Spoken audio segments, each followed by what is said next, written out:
ಯಾದಗಿರಿ ಜಿಲ್ಲೆಯ ಶಹಾಪುರ ತಾಲೂಕಿನಲ್ಲಿ ಇಂದು ಡಾಕ್ಟರ್ ವಿಷ್ಣುವರ್ಧನ್ ಅಭಿಮಾನಿ ಬಳಗದ ವತಿಯಿಂದ ಶಹಾಪುರ ತಾಲೂಕು ದಂಡಾಧಿಕಾರಿಗಳಿಗೆ ಮನವಿ ಪತ್ರವನ್ನು ಸಲ್ಲಿಸಲಾಯಿತು. ಕರ್ನಾಟಕ ಕಂಡ ಮಹಾಚೇತನ ಡಾಕ್ಟರ್ ವಿಷ್ಣುವರ್ಧನ್ ಅವರ ಪುಣ್ಯಭೂಮಿಯನ್ನ ನೆಲಸಮ ಮಾಡಿದ ಜಾಗದಲ್ಲಿ ಮತ್ತೆ ವಿಷ್ಣುವರ್ಧನ್ ಅವರ ಸ್ಮಾರಕ ಮರು ನಿರ್ಮಾಣ ಮಾಡಬೇಕೆಂದು ಒತ್ತಾಯಿಸಿದರು. ಶಹಾಪುರ ವಿಷ್ಣು ಸೇನಾ ಸಮಿತಿ ವತಿಯಿಂದ ತಾಲೂಕಿನ ದಂಡ ಅಧಿಕಾರಿಗಳಿಗೆ ಮನವಿ ಪತ್ರವನ್ನು ಸಲ್ಲಿಸಿದರು. ಪ್ರತಿಭಟನಾ ಸ್ಥಳಕ್ಕೆ ಆಗಮಿಸಿದ ತಾಲೂಕಾ ದಂಡಾಧಿಕಾರಿಗಳಾದ ಶ್ರೀ ಸಿದ್ದಾರೂಢ ಬನ್ನಿಕೊಪ್ಪ ಅವರು ನಿಮ್ಮ ಮನವಿಯನ್ನ ಶೀಘ್ರವೇ ಮೇಲಾಧಿಕಾರಿಗಳ ಗಮನಕ್ಕೆ ತರುವುದಾಗಿ ತಿಳಿಸಿದ್ರು. ಇನ್ನು ಸರ್ವ ಸಂಘಟನೆಯ ಸದಸ್ಯರು ಸೇರಿಕೊಂಡು ಬೃಹತ್ ಪ್ರತಿಭಟನೆಯನ್ನ ನಡೆಸಿದ್ರು. ವರದಿ ಅಮರೇಶ್ ನಾಯ್ಕ, ಯಾದಗಿರಿ. ನುಡಿ ಕನ್ನಡ, ನಡೆ ಕನ್ನಡ, ನಮ್ಮ ನಾಡೇ ಕನ್ನಡ. ತನು ಕನ್ನಡ, ಮನ ಕನ್ನಡ, ನಮ್ಮ ಉಸಿರೇ ಕನ್ನಡ. ಕನ್ನಡವೇ ಸತ್ಯ, ಕನ್ನಡವೇ ನಿತ್ಯ. ಕನ್ನಡ ಚಿತ್ರರಂಗದ ಹಿರಿಯ ಚಲನಚಿತ್ರ ನಟರು, ಮೇರು ನಟ, ನಾಡು ಕಂಡ ಅಪರೂಪದ ವ್ಯಕ್ತಿತ್ವ ಉಳ್ಳಂತ ಡಾಕ್ಟರ್ ವಿಷ್ಣುವರ್ಧನ್ ರವರ ಸ್ಮಾರಕವನ್ನು ಧ್ವಂಸಗೊಳಿಸಿರುವುದು ಬಹುಶಃ ಕೇವಲ ಚಿತ್ರರಂಗ ಕ್ಷೇತ್ರಕ್ಕೆ ಮಾತ್ರ ಅಲ್ಲ, 7 ಕೋಟಿ ಕನ್ನಡಿಗರ ಮನಸ್ಸಿನಲ್ಲಿರುವಂತಹ ವಿಷ್ಣು ಅಭಿಮಾನಿಗಳ ಮನ ನೋಯಿಸುವಂತ ಕೆಲಸ ಇವತ್ತು ವೈಯಕ್ತಿಕವಾಗಿ ತೆಗೆದುಕೊಂಡು ಮಾಡಿರುವುದು ಇದು ಖಂಡನೀಯ.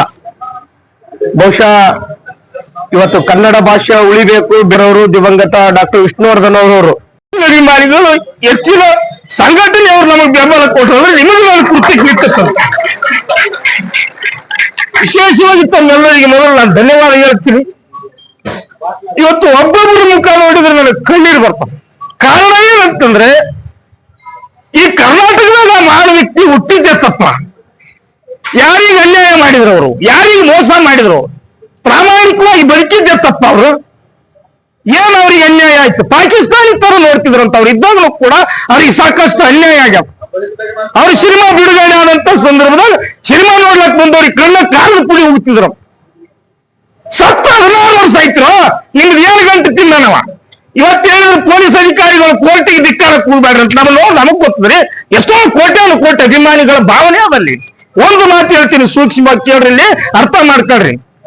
ಜನವರಿ 21, 2025 ಕೋರ್ಟ್ ಏನ್ ಆದೇಶ ಮಾಡಿತ್ತು, ಅದು ಪ್ರೈವೇಟ್ ಜಾಗದ ವಿಷ್ಣುವರ್ಧನ್ ಪುಣ್ಯಭೂಮಿ ಕಿತ್ತುತ್ತಾರಂತ ಒಂದು ಆದೇಶ ಮಾಡಿತ್ತು. ಆ ನೋಟಿಸ್ ಕಾಪಿ ಉದಾಹರಣೆ ಶಾಪುರ ತಾಲೂಕಿಗೆ ಸಂಬಂಧಪಟ್ಟಕ್ಕೂ ಈ ತಹಸೀಲ್ ಮುಂದ ನೋಟಿಸ್ ಹಚ್ಚಬೇಕು, ಅದೇ ರೀತಿ ಹೈಕೋರ್ಟ್ ಮುಂದ ನೋಟಿಸ್ ಹಚ್ಚಬೇಕಾಗಿತ್ತು. ಅದಾಗಿ ಇವತ್ತಿ ಬರೋಬ್ಬರಿ 8 ತಿಂಗಳಾದ್ರ ನೋಟಿಸ್ ಹಚ್ಚಲಿಲ್ಲ. ಒಂದೇ ಒಂದು ದಿನ ಮೊನ್ನೆ ಆಗಸ್ಟ್ 8ನೇ ತಾರೀಕು ರಾತ್ರಿ ಅದನ್ನ ಕಿತ್ತುತ್ತಾರ. ರಾತ್ರಿ ಆ ಕಿತ್ತಿನ ಮೇಲೆ ಆ ನೋಟಿಸ್ ಬಂದದನ್ನ ನಮ್ಗೆ ಗೊತ್ತಾಗಿದೆ. ಯಾರ ಕೈವಾಡ ಅದನ್ನ ಹೇಳ್ತೀನಿ, ಮಾಧ್ಯಮದ ಮುಖಾಂತರ ಹೇಳ್ತೀನಿ, ನಿಮ್ಮ ಜನತೆ ನಿಮ್ಮೆಲ್ಲರ ಮುಖಾಂತರ ಹೇಳ್ತೀನಿ. ವಿಷ್ಣುವರ್ಧನ್ ಅವ್ರ ಸಮಾಧಿ ಸರ್ಕಾರ ಇದನ್ನು ಗಂಭೀರವಾಗಿ ಪರಿಗಣಿಸಿ ಮಾನ್ಯ ಮುಖ್ಯಮಂತ್ರಿಗಳು ಮತ್ತು ಅದಕ್ಕೆ ಸಂಬಂಧಪಟ್ಟಂತ ಇಲಾಖೆದವರು ಆಗಿರ್ಬೋದು, ಅವರಿಗೆ ಸಮಾಧಿಗೆ ಜಾಗ ಕೊಡ್ತಕ್ಕಂತ ಕೆಲಸ ಮಾಡ್ಬೇಕು. ಮತ್ತೆ ಆ ಕುಟುಂಬಕ್ಕೆ ಸೂಕ್ತ ಬಂದೋಬಸ್ತ್ ಕೊಡ್ತಕ್ಕಂತ ಕೆಲಸ ಮಾಡ್ಬೇಕು. ಯಾಕಂದ್ರೆ ಇದೊಂದು ನಾವು ಭಯಾನಕ ವಾತಾವರಣದಾಗ ಬದುಕಿದಂಗ ಆಗತ್ತದ. ಅಂತ ಮಾನವ ವ್ಯಕ್ತಿಗೆ ಇಂತ ಅನ್ಯಾಯ ಆದ್ರೆ ನಮ್ಮಂತ ಸಾರ್ವಜನಿಕರ ಪರಿಸ್ಥಿತಿ ಏನಾಗುತ್ತೆ, ನ್ಯಾಯ ಸಿಗುತ್ತದೆ ಅನ್ನೋದೇ ಅನುಮಾನ ಆಗ್ಬಿಟ್ಟದ ನಮಗೆ. ಆ ರೀತಿ ನಾವು ಜೀವನ ಮಾಡ್ತಾ ಇದೀವಿ. ದಯವಿಟ್ಟು ಸರ್ಕಾರಕ್ಕೆ ನಮ್ದೊಂದು ಮನವಿ, ಆ ವಿಷ್ಣು ಸೇನಾ ಸಮಿತಿ ಸಮಾಧಿಗೆ ನಾವು ಜಾಗ ಕಲ್ಪಿಸುವಂತ ಕೆಲಸ ಮಾಡಬೇಕು ಅಂತ ಹೇಳಿ ಮೂಲಕ ನಾನು ಸರ್ಕಾರಕ್ಕೆ ಮನವಿ ಮಾಡಿಕೊಳ್ಳುತ್ತೇನೆ. ನನಗೆ ಯಾರು ಮಾತಾಡಲು ಅವಕಾಶ ಮಾಡಿಕೊಂತ ಎಲ್ಲ ಅಭಿಮಾನಿಗಳಿಗೂ ಧನ್ಯವಾದಗಳು. ತ್ರಾಸ ಅನುಭವಿಸಲಿಲ್ಲ ಅಂದ್ರೆ ನಾನು ಅವ್ರ ಅಭಿಮಾನಿ ಆಗಿದ್ದಕ್ಕೂ ನಿಸ್ವಾರ್ಥ ಅನ್ನುವಂತ ಮಾತಿರುತ್ತೇನೆ. ದಯವಿಟ್ಟು ಸರ್ಕಾರದ ಮುಖ್ಯಮಂತ್ರಿಗಳಾದ ಸಿದ್ದರಾಮಯ್ಯನವರೇ, ನಿಮ್ಗೆ ಕೈ ಮುಗಿದು ಕೇಳ್ತೀನಿ ನಾನು. ನನ್ನಂತ ಕೋಟಿ ವಿಷ್ಣುವರ್ಧನ್ ಅವರ ಅಭಿಮಾನಿಗಳ ಭಾವನಾತ್ಮಕವಾಗಿ ವಿಷ್ಣುವರ್ಧನ್ ಅವರು ಚಿರನಿದ್ರೆಯಾಗಿ ಮುಟ್ಟಿದ್ದೆಲ್ಲಿ ಅಂದ್ರೆ ಅಭಿಮಾನ ಸ್ಟುಡಿಯೋದು ಪುಣ್ಯಭೂಮಿಯಾಗಾದ ಅವರಿಗೆ ಸ್ಮಾರಕ ಎಲ್ಲಾದ್ರೂ ಮಾಡ್ರಿ, ಆ ಪುಣ್ಯಭೂಮಿ ನಮಗೆ ಉಳಿಸಿಕೊಡ್ರಿ ಅನ್ನುವಂತ ಮಾತು ಈ ಸಂದರ್ಭದಲ್ಲಿ ಕೈ ಮುಗಿದು ತಮಗೆ ಕೇಳ್ಕೊಳ್ತೀನಿ. ದಯವಿಟ್ಟು ಅದನ್ನ ನಮ್ಮ ಅಲ್ಲಿಗೆ ಹೋಗಿ ನಮಸ್ಕಾರ ಮಾಡೋದಕ್ಕಾದ ಅವಕಾಶ ಮಾಡ್ರಿ. ಮಾಡಿಕೊಡ್ರಿ ಅನ್ನುವಂತ ಮಾತು ಈ ಸಂದರ್ಭದಲ್ಲಿ ಭಾರತೀಯ ಅಮ್ಮವ್ರಿಗೂ ಕೂಡ ನಾನು ಕೈ ಜೋಡಿಸಿ ಕೇಳ್ತೀನಿ. ಅಭಿಮಾನಿಗಳ ನೋವಿಗೆ ನೀವು ಸ್ಪಂದಿಸ್ರಿ ಅಮ್ಮವ್ರೆ, ನಮ್ಮ ಭಾವನೆಗಳನ್ನ ಅರ್ಥ ಮಾಡ್ಕೊಳ್ರಿ. ಅವರೊಬ್ಬ ಸಾಂಸ್ಕೃತಿಕ ರಾಯಭಾರಿ.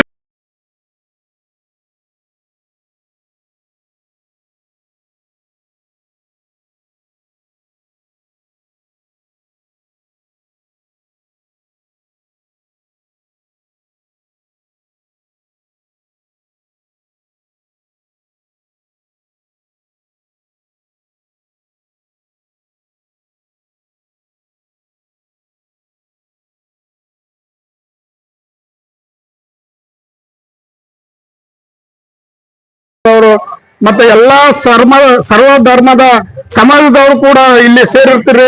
ಅವರೆಲ್ಲರಿಗೆ ತುಂಬ ಹೃದಯದ ಧನ್ಯವಾದಗಳು ಮತ್ತು ಹಿಂದೂ ಪರ ಸಂಘಟನೆದವರು ಎಲ್ಲರಿಗೆ ತುಂಬ ಹೃದಯದ ಧನ್ಯವಾದಗಳನ್ನು ಹೇಳ್ತಾ, ಈ ದಿನ ಏನು ನಾವು ಹಮ್ಮಿಕೊಂಡಿರ್ತಕ್ಕಂಥ ವಿಷ್ಣು ಸೇನಾ ಸಮಾಧಿಯನ್ನು ನೆಲಸಮ ಮಾಡಿರ್ತಕ್ಕಂಥ ಆರೋಪಿಗಳನ್ನ ಕೂಡಲೇ ಬಂಧಿಸಿ ಅವರಿಗೆ ತಕ್ಕ ಶಿಕ್ಷೆ ಕೊಡಬೇಕು. ಮತ್ತ ಸರ್ಕಾರ ಆ ಸಮಾಧಿಗೆ ಒಂದು ಜಾಗ ಕಲ್ಪಿಸುವಂತ ಕೆಲಸ ಮಾಡ್ಬೇಕು. ನಂತರ ನೀವು ಮಾಲಾದ್ರೂ ಕಟ್ಟಿಕೊಳ್ಳಿ, ನಿಮ್ಮ ರಾಜಕಾರಣಿಗಳ ಗೋರಿ ಬೇಕಾದ್ರೂ ಕಟ್ಟಿಕೊಳ್ಳಿ ಅಲ್ಲಿ. ಆದ್ರೆ ನಮ್ಮ ವಿಷ್ಣುವರ್ಧನ್ ಪುಣ್ಯಭೂಮಿ ನೆಲಸಮ ಮಾಡಿದ ಸರ್ಕಾರಕ್ಕೆ, ಆನಂದನ ಕುಟುಂಬಕ್ಕೆ, ಸರ್ಕಾರಕ್ಕೆ, ಆನಂದನ ಕುಟುಂಬಕ್ಕೆ